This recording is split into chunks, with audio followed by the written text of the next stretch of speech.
So I took it off the drill, and these are usually 12 volts or more. So I know that that's going to run the sensor and gauge, because I wanted to test to make sure that the sensor that was on there worked. So what I did is I took this line and I spliced it into two, and on the connector that goes to the sensor, this was on there, okay, and then this is going to be the positive, so that, or that, you know, that goes to the S, sensor to S, okay. So we have two colors on the sensor, white and tan. The one with the 31 is going to be the one that goes to your S on your gauge, okay? So pretend like those two are married. Then the one that doesn't have the 31 on it, the white wire, is going to be your ground. And that goes to that, okay? To your ground. Then your positive, I put an inline 5 amp fuse just in case. And then I put a spade connector on the end of it, on the end of that, and on the end of the ground. Then I took my sensor because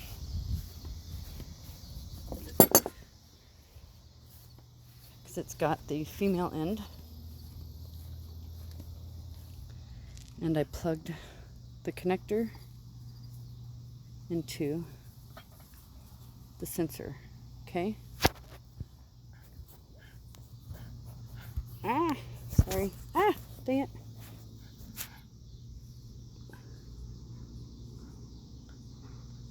Just like so. Okay, so now what we have is a way to test to make sure that sensor works, because the gauge on the dash of the bus did not work. So we needed to figure out if the problem was the sensor itself or the wiring that goes to the dash, which I'm pretty sure it is, because the connector that's, the yellow connector that's behind the dash of the bus does not have the wires where they should be when I look at the wiring diagram. And the issue I'm having with the gauge set that I got is that these are not going to fit. No, get out of there. In that.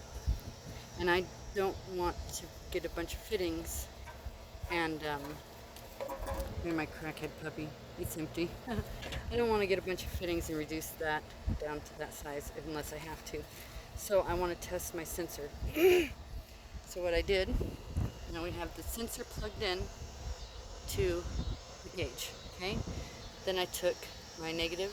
Now on your batteries, on your drill batteries, you're going to see markings.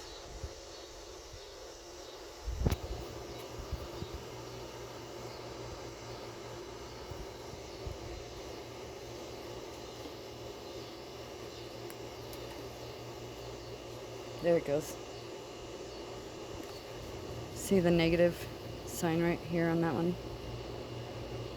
C1 negative versus C3 positive. So this is going to be your negative, and this is going to be your positive. And these ones down here are all positive as well. Okay? So you only have one negative, and the rest are positive. Hopefully you can see the positive sign on them. It's hard to get it the right angle. So you're going to take your negative here,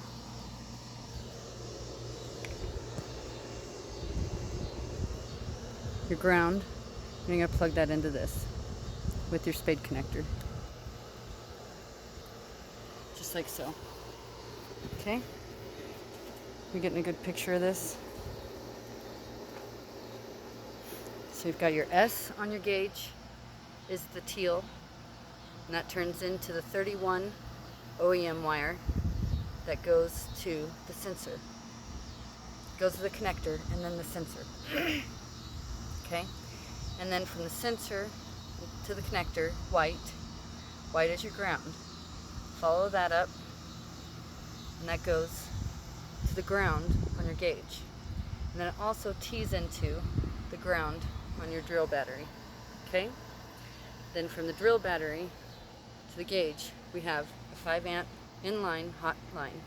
This is going to be your 12 volts. Okay? Now I always test it before I plug it in. Right now I have this covered, so it's not going to spark anywhere, but pretend like it's connected. I always test it first, so I'll kind of go like that and see if I get any spark. If not, then I'll go ahead and plug it in. That means I've done it right. And so when I plugged it in, my gauge moved. It moved from, I disconnected it, moved from 0 up to above 40. And this is Celsius, and so that would be the correct temperature that it is outside right now, the ambient temperature.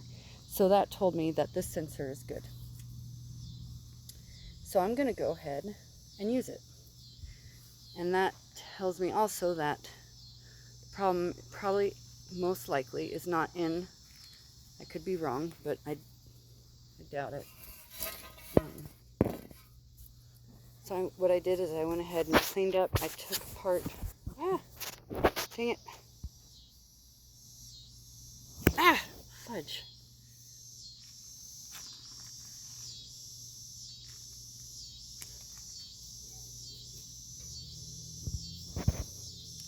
Took apart all these fittings. I took a wire brush and brake cleaner, and I cleaned it all up. And then I put some good Permatex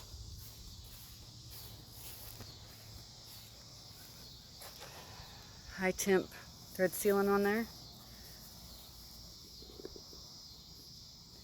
and I tightened it back down. Now what I'm going to do is on the new one, we have to cooler and from cooler. I want my sensor at from cooler. Wait, to cooler, I'm sorry. I want my sensor at to cooler, not from. So I'm going to go ahead and undo this and try not to get anything in there when I do it. Actually, you know what? I don't really want to do that. I might just, yeah, I do. Oh, I don't want to, but I'm going to. So I'm going to go ahead and tape this shut, seal that, then I'm going to swap those quickly before I get anything in there to contaminate it. So that is going to get a cover like that. And what I use for covers is I take, I'm cheap ass. I'm a redneck woman, ain't no high class bro. Sorry.